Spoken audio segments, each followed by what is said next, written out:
Come si fa a diventare centenari? Beh, sicuramente serve un buon DNA, ma non è l'unica cosa che conta. Abbontana e rosa, chi va frescore e ombrasa.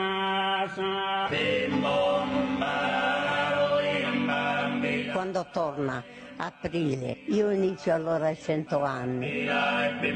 Biblioteche viventi, patrimoni di storia, i centenari sardi sono custodi di un segreto che gli studiosi da anni cercano di rivelare, l'elisir di lunga vita.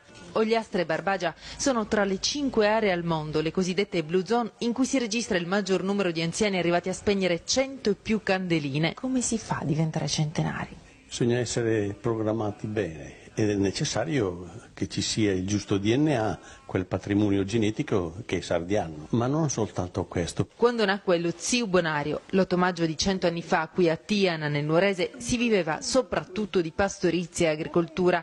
I campi, assieme agli animali, davano da mangiare, le stagioni scandivano il tempo e i ritmi di una vita semplice, essenziale. Di giorno andavo all'orto e facevo cosa dell'orto. Io ho fatto il pastore. La vita di Bonario è simile a quella di Maria Francesca, 103enne di Tiesi, provincia di Sassari, o di Antonietta di Pertas de Fogu in Ogliastra.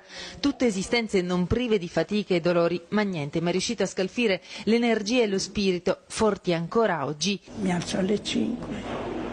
Mi rado la barba e poi scendo qui e apro il bar. La famiglia di Adolfo Melis, ogliastrino, è stata la più longeva al mondo, 9 fratelli che insieme hanno raggiunto 837 anni di età. La cosa bella è che abbiamo trovato e abbiamo documentato è un uomo in Sardegna che ha vissuto 124 anni. Il professor De Iana ha dedicato la vita allo studio dei centenari. Nel suo archivio oltre 24.000 nomi di ultranovantenni, più di 3.800 appartengono a chi ha superato le 100 primavere. Non sono stati mai in una palestra.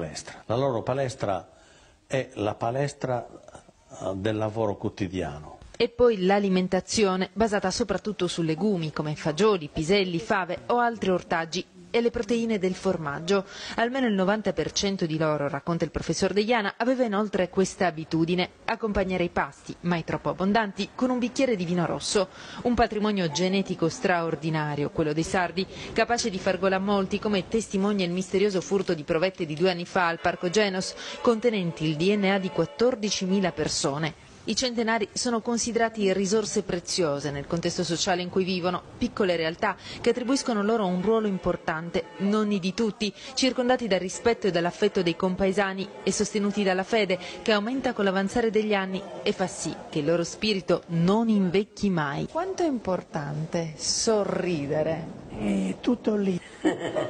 No.